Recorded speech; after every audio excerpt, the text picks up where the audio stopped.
La sanctification des yeux nous réclame de ne jamais lire des livres et des écrits impurs. Quelqu'un t'écrit des écrits impurs, ne les lis pas. Amen, hein? Oh, je t'aime, tu es comme ça, j'aimerais ça, ta ta ta.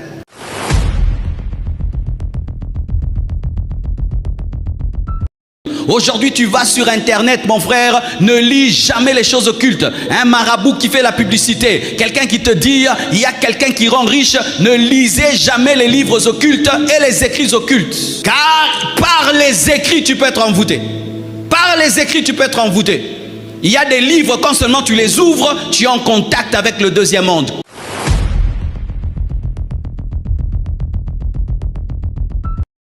Il y a des livres, quand seulement tu les ouvres, tu es en contact avec le deuxième monde. Quand seulement tu ouvres, tu es en contact avec le deuxième monde. On a délivré des jeunes garçons ici parce qu'ils avaient lu seulement un livre.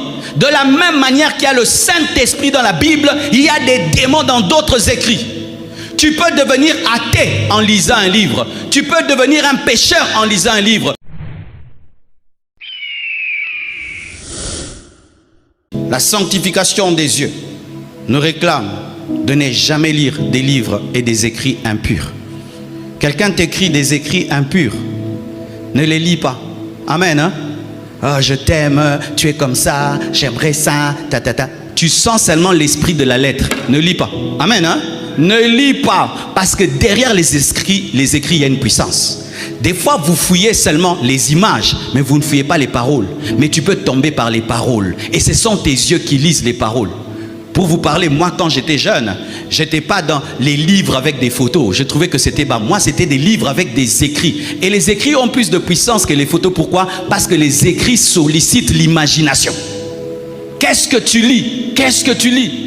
Et ne lisez jamais les choses occultes.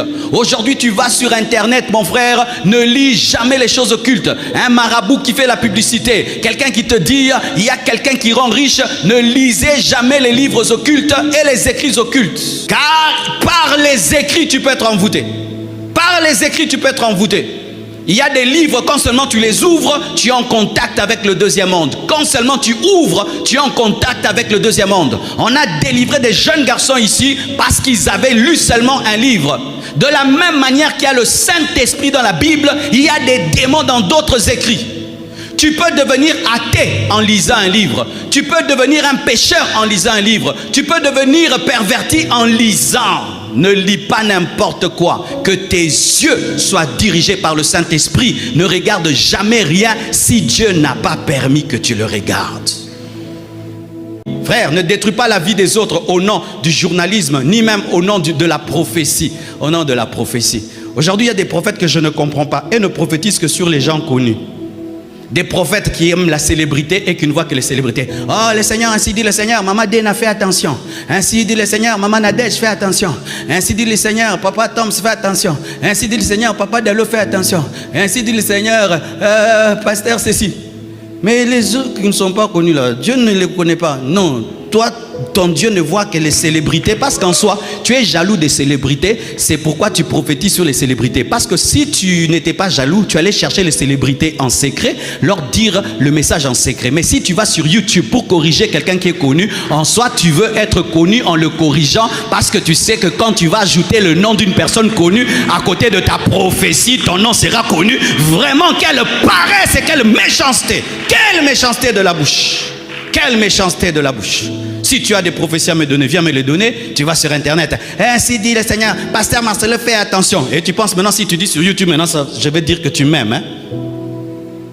Et souvent, ce sont des fausses prophéties. Vous savez, des fausses prophéties. La plupart des prophéties qui sont sur Internet sont des fausses prophéties parce qu'elles sont déclenchées par des cœurs méchants. Les vrais prophètes sont remplis d'amour. Les vrais prophètes, on ne les connaît pas, vous savez. Les prophètes là qui aiment sur Internet, ah, Dieu m'a dit sur tel, Dieu m'a dit sur tel. La plupart sont des méchants et Dieu ne leur parle pas. C'est Satan qui passe par eux pour détruire l'église et la réputation des autres. Dernièrement, une vieille maman, elle a plus de 60 ans, elle passe sur Internet, elle dit qu'elle m'a vu en vision. Nous deux, on était dans un trou et on était en train de creuser ensemble. Maman, vraiment, quelle proximité! C'est comme si elle m'aime trop, quoi. Et puis, elle parle, Dieu m'a dit, vraiment. Vraiment, elle met ça sur Internet et les gens partagent. Oh, vraiment, priez pour l'homme des dieux. Ah! Tout rêve, c'est Dieu. Aujourd'hui, tout rêve est devenu une prophétie. Tout rêve, toute vision est devenue Dieu. Tu rêves, tu vas sur YouTube. Tu rêves, tu vas sur YouTube et tu mets le nom de quelqu'un. Mais tu ne sais pas quelle destruction tu causes dans sa vie. Ne lis et ne regarde pas ceux qui ne te regardent pas. Ah oui, ces choses maintenant que les gens ont, de prendre les téléphones des autres et de commencer à regarder dedans, c'est un péché? Moi je te passe mon téléphone, toi maintenant tu entres dedans pour chercher des choses. Non, c'est un excès, un abus de confiance. Même s'il n'y a rien de mal dedans, c'est un péché. C'est comme si je t'ouvre la porte de ma maison et je te mets au salon. Je suis distrait, je te retrouve dans ma chambre. Fouiner dans la vie des autres, c'est un péché. Alléluia. Fouiner dans la vie des autres, chercher tout, c'est mal. C'est mal. Pourquoi? Tu n'aimerais pas qu'on te le fasse. Qui aimerait que les gens fouinent dans sa vie? Ne regarde pas ce qui ne te concerne pas. Ne cherche pas à savoir des choses qui ne te concernent pas et à voir des choses qui ne te concernent pas. Quelqu'un te confie ses secrets et toi tu les répands. Il te confie ses secrets, il te dit ça c'est ma vie, je te le dis. Et il ajoute, ne dis à personne, mais à peine seulement. Il a fini de te raconter sa vie. D'ailleurs, pendant qu'il parle, tu es en train de dire, finis vite, j'ai quelqu'un à appeler. Et tu appelles les gens et tu ajoutes, ne dis à personne. Et l'autre ajoute, il dit, ne dis à personne. 1000 personnes, ne dis à personne. Et la personne pense qu'elle est cachée, mais elle est à nu devant tout le monde parce que tu n'as pas su garder les secrets. Mes frères, si vous êtes des personnes vers lesquelles les autres vont pour se confier, mais vous êtes des indiscrets, refusez qu'on vous partage les secrets. Vous rendrez compte de chaque secret que vous avez divulgué. Des fois, les banques des païens ont plus de secrets que les enfants de Dieu. Il y a des gens qui ont des comptes en banque, dans des banques suisses et dans des banques à Singapour. Tu fais tout pour savoir, tu ne sauras pas. Le païen garde son argent. Mais des chrétiens, tu viens lui dire, parler de ta faiblesse. Frère, j'ai telle faiblesse dans ma vie. Prie pour moi. Tu finis seulement.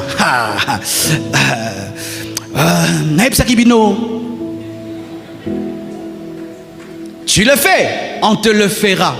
Tu le fais, on te le fera. Vous tous qui vivez dans l'indiscrétion, vous tous qui poignardez vos amis, vous tous qui poignardez vos amis, vous tous qui poignardez les personnes qui vous aiment et qui ont confiance en vous, mais vous divulguez leurs secrets, sachez que vous vivez dans le péché. Il te l'a dit parce qu'il savait que toi tu n'allais pas le dire.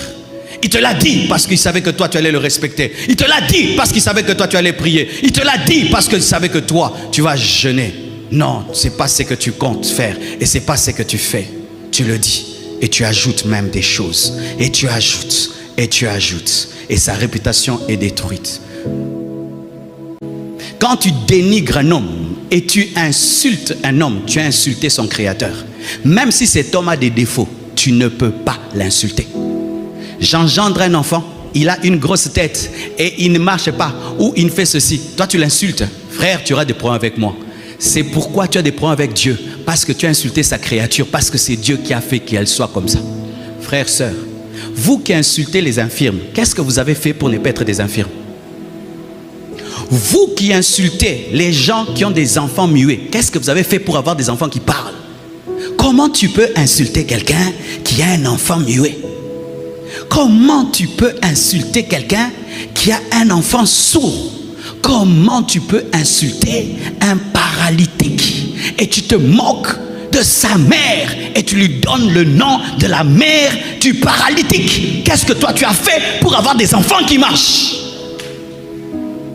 Comment tu peux insulter Yémacolonais X? Qu'est-ce que tu as fait pour ne pas avoir des Macolo X? Explique-moi où on trouve des pieds comme les tiens.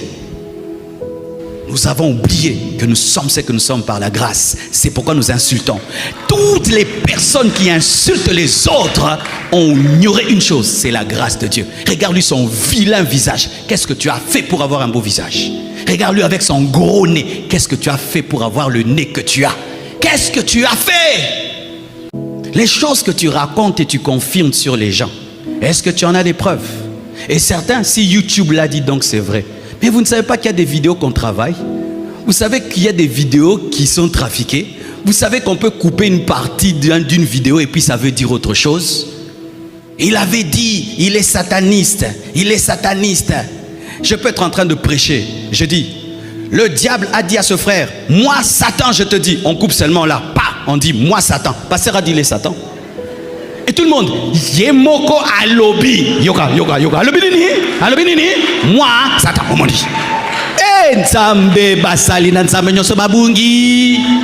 Comment une vidéo qui a fait 1h50, tu la résumes en 2 secondes malgré ton intelligence. Et tu l'envoies, et tu la partages, et tu la partages. Les âmes se perdent, les âmes se perdent. Au dernier jour, tu trouveras Dieu sur ton chemin. Frère, les choses que vous dites sur les gens, est-ce que vous les avez vérifiées?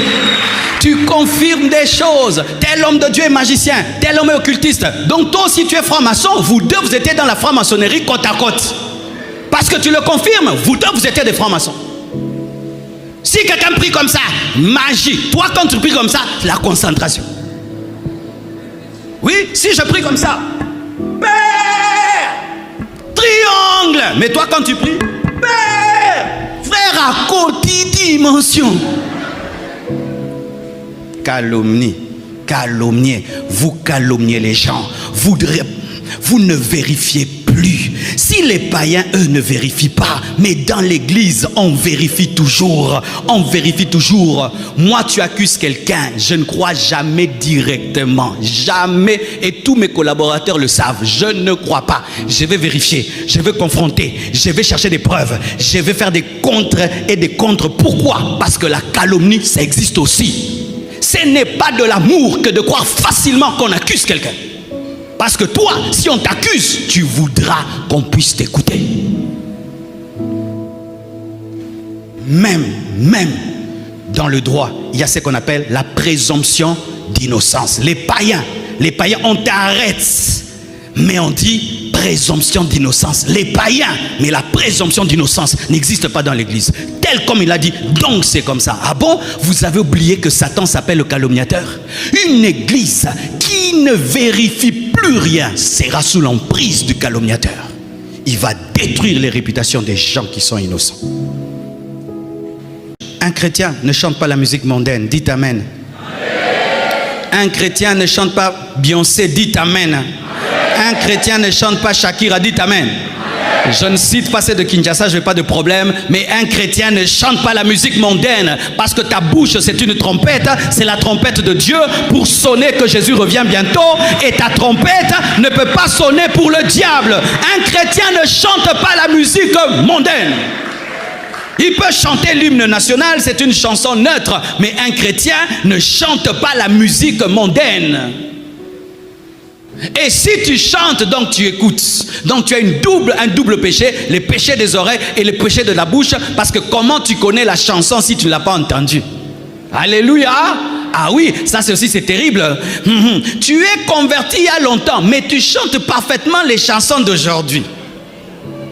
Ça c'est bizarre, hein? Parce que moi sincèrement je ne connais que les chansons d'il y a 25 ans, amen, hein? D'il y a 30 ans, quand ça joue, tu reconnais un peu les phrases. Mais les chansons des païens d'aujourd'hui, je ne connais ni les phrases, ni les rythmes. Mais il y a des chrétiens, tu vois comme la chanson là de Beyoncé là, où elle a dit, oui mais on dit oyebi yango ndenge nini.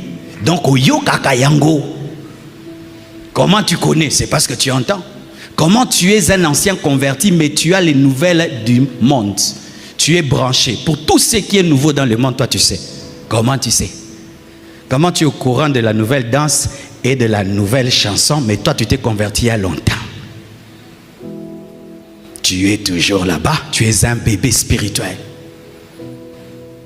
Qui boit du whisky? Levez la main. Tu vois, quand tu es chez toi à la maison, tu as des arguments. Pourquoi tu ne lèves pas la main maintenant?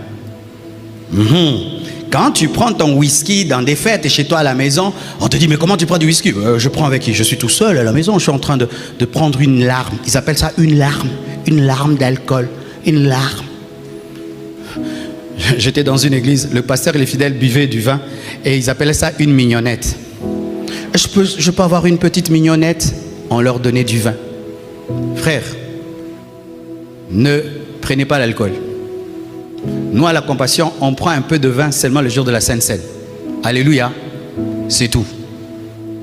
Si je te vois prendre le whisky, tu es mon collaborateur, je te suspends. J'arrive chez toi à la maison, tu es en train de prendre la bière, je te suspends. Non, on ne prend pas ça. Tu reconnais? Le tabac, le tabagisme. Je vous donnerai un verset qui parle de la cigarette dans la Bible. Vous savez qu'il y a un verset qui parle de la cigarette? Je vous donne le verset. Prenez le verset sur la cigarette. Ézéchiel 8, verset 17. Le jour que j'ai trouvé ce verset, j'ai dit non, Dieu est fort. Ézéchiel 8, verset 17. La Bible dit ceci. Et il me dit, vois-tu, fils de l'homme, est-ce trop peu pour la maison de Juda de commettre les abominations qu'ils commettent ici? Faut-il encore qu'ils remplissent le pays de violence et qu'ils ne cessent de m'irriter? Voici, ils approchent le rameau de leur nez. En ce temps-là, lorsqu'on voulait fumer, on approchait le rameau du nez. Alléluia. Dieu contre la cigarette. Mais toi, tu n'es pas dedans, n'est-ce pas? Vraiment, tu ne peux pas être au niveau de la cigarette. Si tu es chrétien, tu es encore au niveau de la cigarette. Vraiment, tu es un bébé, vraiment bébé spirituel. Même quand on a froid, on ne fume pas. J'ai vu en Europe des gens fumer parce qu'ils ont froid. Prends du café chaud, prends du thé chaud. Alléluia. Prends du café chaud, prends du thé chaud. Si cette vidéo vous a touché, n'oubliez pas de vous abonner pour plus de révélations spirituelles. Partagez cette vidéo pour que d'autres puissent découvrir la vérité et se libérer.